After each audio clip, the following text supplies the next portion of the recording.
Hello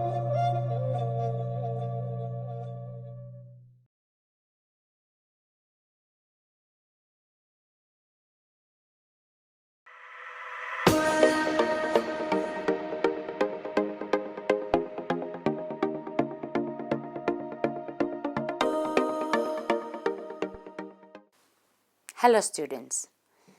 Today we'll be learning about electron transport chain inhibitors and uncouplers.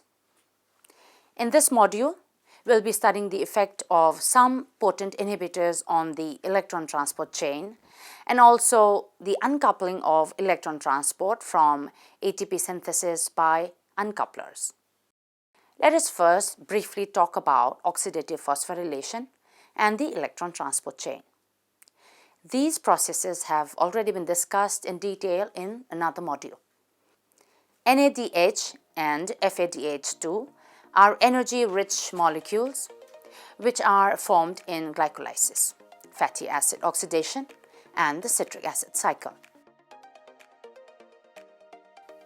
Each contains a pair of electrons having a high transfer potential. When these electrons are used to reduce molecular oxygen to water in oxidative phosphorylation, a large amount of free energy is released, which can be used to generate ATP.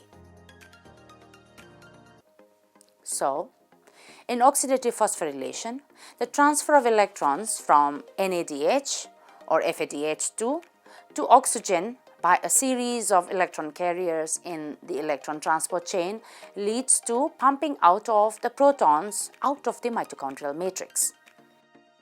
The electron transport chain or the respiratory chain consists of 4 large multi-protein complexes that couple electron transport to proton pumping across the mitochondrial inner membrane to the intermembrane space.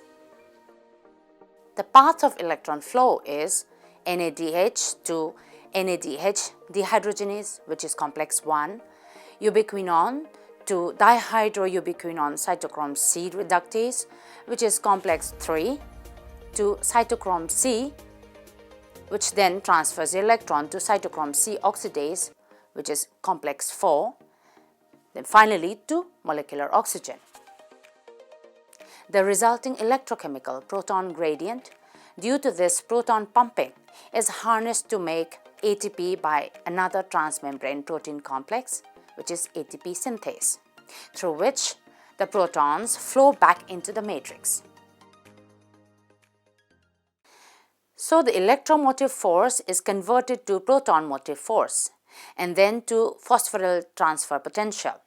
This is explained in the chemiosmotic theory, which I have covered in a separate module. What are electron transport chain inhibitors?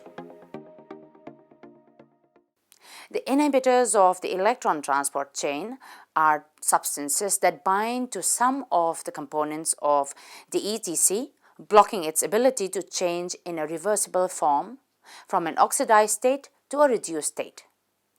This inhibition leads to the accumulation of the reduced forms before the inhibition point and oxidized forms of the component of ETC downstream of the inhibition point.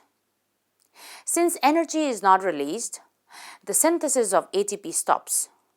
The most important known inhibitors are emetal, rotenone, antimycin A, carbon monoxide, sodium azide, and cyanides. So let's look at the inhibitors of the electron transport chain and oxidative phosphorylation. Rotenone, which is used as a fish and insect poison, blocks electron transfer in NADH-Q oxidoreductase, which is complex 1, and thus prevents the utilization of NADH as a substrate.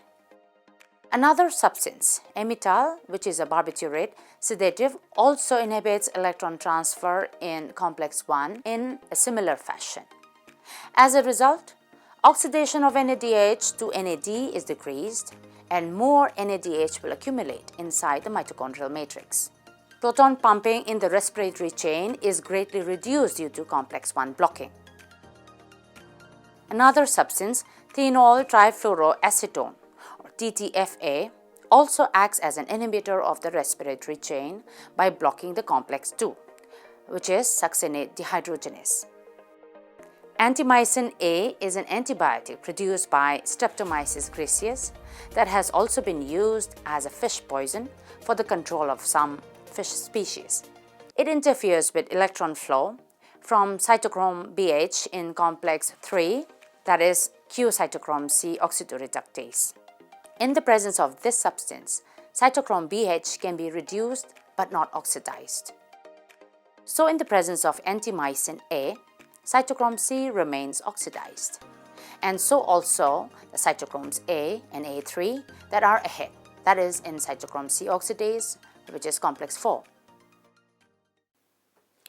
Also, electron flow in cytochrome C oxidase, complex 4, can be blocked by cyanide, azide, and carbon monoxide.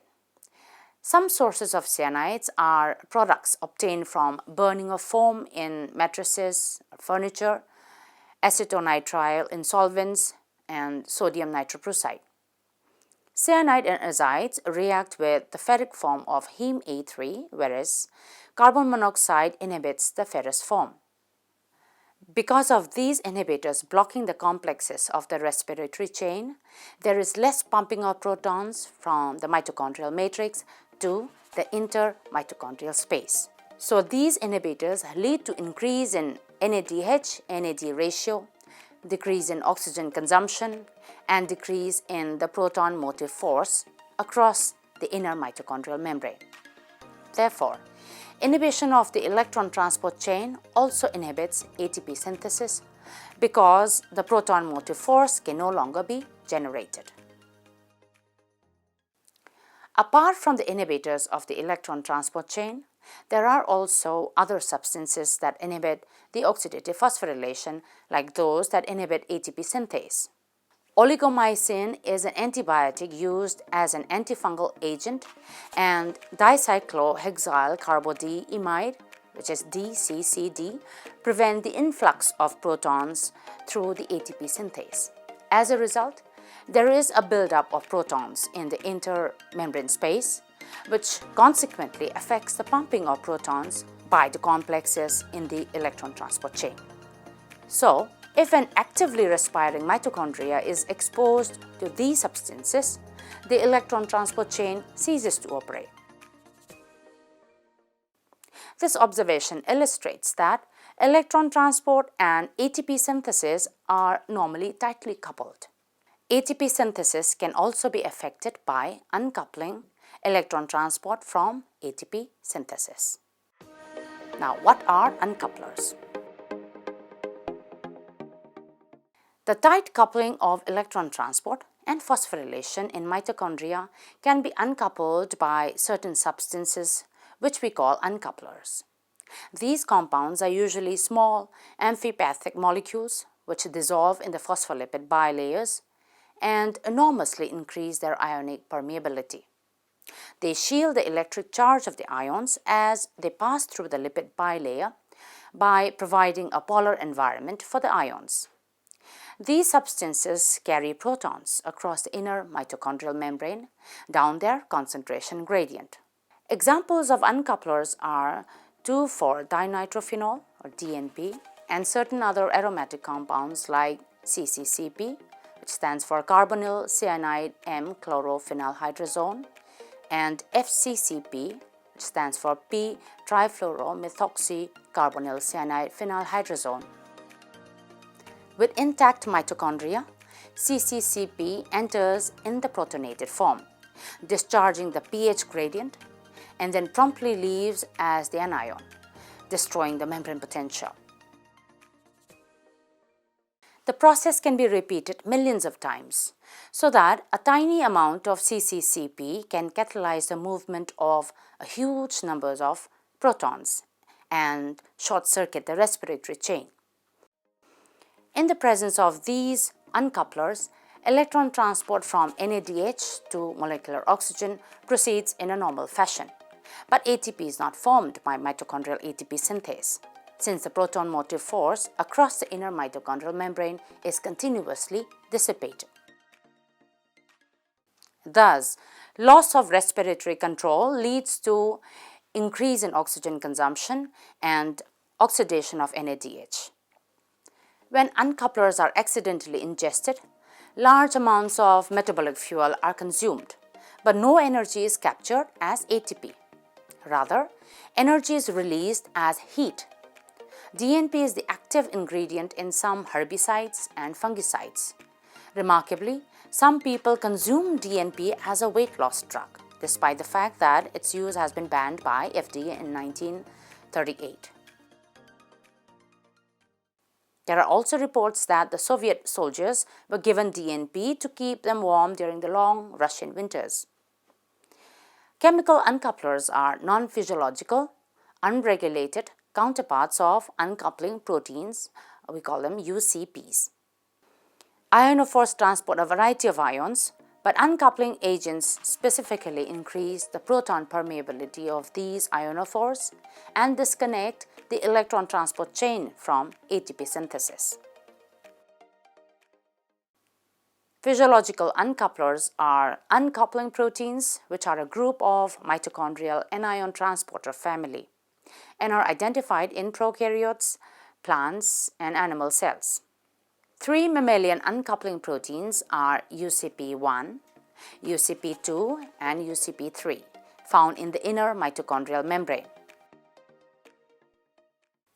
The uncoupling of mitochondrial electron transport chain from the phosphorylation of ADP by these uncoupling proteins is physiological and optimizes the efficiency, fine-tunes the degree of coupling of oxidative phosphorylation, and prevents generation of reactive oxygen species of the respiratory chain.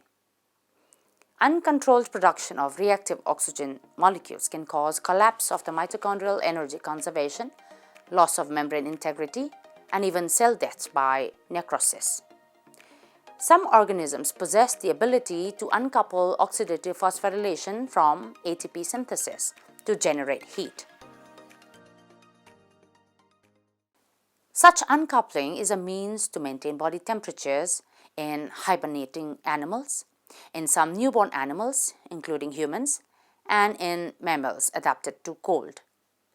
The skunk cabbage uses an analogous mechanism to heat its floral spikes in early spring, increasing the evaporation of odoriferous molecules that attract insects to fertilize its flowers. In animals, brown fat, which is brown adipose tissue, is specialized tissue for this process of non-shivering thermogenesis. Brown adipose tissue is very rich in mitochondria, often called brown fat mitochondria.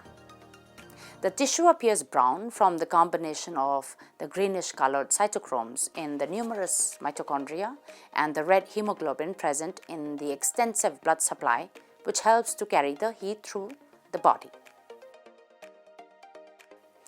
The inner mitochondrial membrane of these mitochondria contains a large amount of uncoupling proteins, UCP1, or also known as thermogenin. UCP1 forms a pathway for the flow of protons from the cytoplasm to the matrix. In essence, UCP1 generates heat by short-circuiting the mitochondrial proton battery. The energy of the proton gradient, normally captured as ATP, is released as heat as the protons flow through the UCP1 to the mitochondrial matrix. This dissipative proton pathway is activated when the core body temperature begins to fall. In response to a temperature drop, the release of hormones leads to the liberation of the fatty acids from triacylglycerols that in turn activate thermogenin. UCP2 is found in a wide variety of tissues, and UCP3 is localized to skeletal muscle and brown fat. This family of uncoupling proteins, especially UCP2 and UCP3, may play a role in energy homeostasis. In fact, the genes for UCP2 and UCP3 map to regions of the human and mouse chromosomes that have been linked to obesity, supporting the notion that they function as a means of regulating body weight.